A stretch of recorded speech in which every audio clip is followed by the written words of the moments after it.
My best NBA picks today, Saturday, February 8th. It's My Guy Knows a Guy here on my sports betting predictions channel. Let's continue. We have a pretty stacked 11 game schedule today before the Super Bowl tomorrow. I have a few picks I like. Let's get straight to it. My first pick comes in the game between the Atlanta Hawks and the Washington Wizards. Both of these teams were pretty active at the NBA trade deadline on Thursday. The Hawks sent Bojan Bogdanovic to the LA Clippers, and they also traded DeAndre Hunter to the Cavs. The Washington Wizards got rid of Kyle Kuzma and Jonas Valanciunas. They picked up Chris Middleton, Marcus Smart, and Alex Len. The Wizards actually decided to waive Alex Len today. It looks like he'll be signed by the Pacers. Also, Chris Middleton and Marcus Smart will not make their debuts for the Wizards today. The Hawks are 24-28 straight up this season, while the Wizards are 9-42. They have the worst record in the NBA. The Wizards are currently playing their best basketball of the season. The Wizards are only 20-29 against the spread, but they have covered each of their last 4 games against the spread. The Hawks are only 22-28 against the spread, but they've also covered the point spread in each of their last 4 games as well. In terms of point spread action, something has to give in this division game tonight. When you look closer at what these two teams did at the NBA trade deadline, yes, both teams got rid of proven NBA talent, but sometimes in this league, teams that make those sorts of moves at the deadline see an increased level of energy from players on the back end of their roster, and I think that's what we're seeing from both of these teams at the moment. Players that aren't used to playing big minutes in the NBA for these teams have seen their usage rates increase this week. The Hawks played a really competitive game against the Spurs that they lost by 1 point, and they beat the Milwaukee Bucks last night, although Giannis Antetokounmpo did not play for the Bucks in that game. The Wizards decided to double down on their young core consisting of Keyshawn George, Bilal Coulibaly, Bub Carrington, and Alex Sarr, who's still out with an injury. The Wizards' assist-to-turnover ratio has also improved dramatically over their last 3 games. Over the last 30 days, Kyle Kuzma has been a pretty selfish player for this Wizards team. He had a get-mine mentality, and he was openly talking about how he doesn't really care about the development of his teammates anymore. So I think the rest of this Wizards locker room is sort of breathing a sigh of relief now that Kuzma's out of Washington. Overall this season, the Wizards are dead last in the NBA in defensive efficiency, but over their last 5 games, they're 9th in the NBA in defensive efficiency. That's a pretty dramatic improvement, and you can actually see that they're trying much harder if you watch their games. While the Hawks are only 2-3 straight up last 5, their offensive efficiency, with their effective field goal percentage in particular, has been through the roof over their last 5 games. Their recent offensive efficiency has actually offset their recent turnover issues. Over their last 3 games, the Wizards have an offensive rebounding edge over this Hawks team as currently constructed, and much of that can be attributed to Richaun Holmes, who's been starting at center for the Wizards recently. He's been really effective in front of the rim. I know the Hawks have improved recently,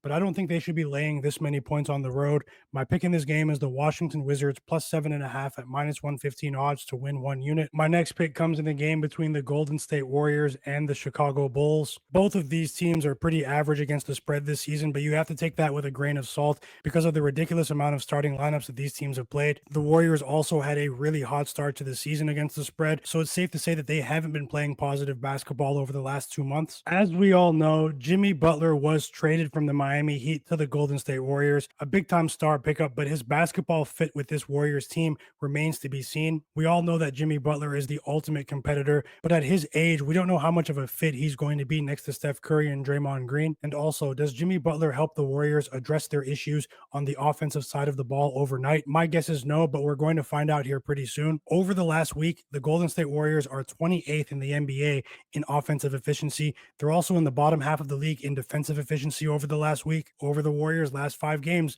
they're 26th in the league in effective field goal percentage. When you look at the Chicago Bulls, yes, they traded away their best player in Zach LaVine to the Sacramento Kings, but the departure of Zach LaVine seems to have galvanized this team a bit on the offensive side of things. Over the last week or so, the Bulls are 7th in the league in offensive efficiency. I'm not high on the long-term prospects of the Chicago Bulls as currently constructed. I don't think their front office has a clear direction or vision for what they want to do going forward, but I'm on the Bulls tonight because I think there could be some growing pains for the Warriors as they try to integrate Jimmy Butler into their lineup. My pick in this game is the Chicago Bulls plus 5.5 at -110 odds to win 1 unit. My next pick comes in what is likely to be the game of the night between the OKC Thunder and Memphis Grizzlies. This is a juggernaut matchup, and I personally think this could be a Western Conference Finals preview. These two teams are amongst the most profitable teams in the NBA to bet on this season. Unfortunately, Desmond Bane is questionable for the Memphis Grizzlies, and Chet Holmgren of the OKC Thunder has been ruled out on the second night of a back-to-back as he just returned from a hip injury last night against the Raptors. I know people are really high on the Lakers after acquiring Luka Doncic via trade from the Mavs,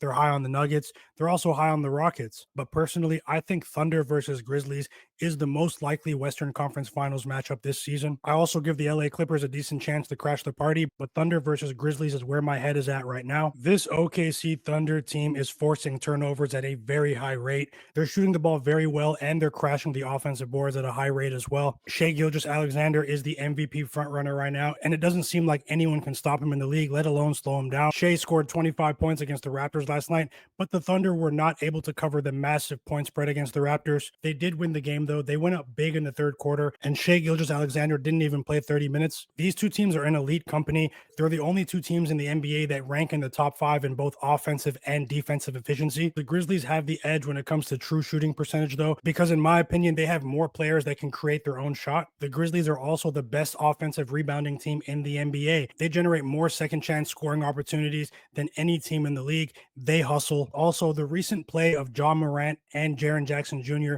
is scary for the rest of the league, in my opinion. Jaren Jackson Jr. is truly one of the most underrated players in the league on both sides of the ball. With a healthy Zach Edey protecting the rim, Jaren Jackson is able to roam more freely, and he's causing a lot of damage to his opponents. These two teams played in Oklahoma City back on December 29th. The OKC Thunder blew the Grizzlies away. They won by 24 points, but that was the second night of a back-to-back for the Grizzlies, and they also didn't have John Morant, Gigi Jackson, Santi Aldama, Zach Edey, Brandon Clark, or Vince Williams Jr. All of those players are active for today's game, and when healthy, I think the Grizzlies have the deepest roster in the NBA. Looking back at that game on December 29th, the Grizzlies didn't have a chance. They had Yuki Kawamura and Colin Castleton playing meaningful minutes against the Thunder. But now the tables have turned a bit. The Grizzlies are catching OKC on the second night of a back-to-back for the Thunder, and the Grizzlies are coming off of 2 days of rest. The OKC Thunder are 11-8-2 on the second night of a back-to-back against the spread. Another big positive for the Grizzlies is the fact that rookie center Zach Edey is averaging a double-double over his last 5 games. He seems to be improving by the day, and as I said before, Jaren Jackson Jr. and Zach Edey being on the floor at the same time presents matchup nightmares for their opponents. Win or lose, I can't wait for this game tonight. My pick in this game is the Memphis Grizzlies plus 2.5 at -115 odds to win 1 unit. I'm sending a couple more NBA picks for tonight to my frenzyforecast.com newsletter readers. Join frenzyforecast.com, my VIP betting newsletter. You'll receive all of my picks in your email inbox every single day. Subscribe to my YouTube channel now. Hit the like button for me and turn on notifications so you don't miss any of my upcoming predictions videos. It's My Guy Knows a Guy. Best of luck with all of your plays tonight. I'll see you next time.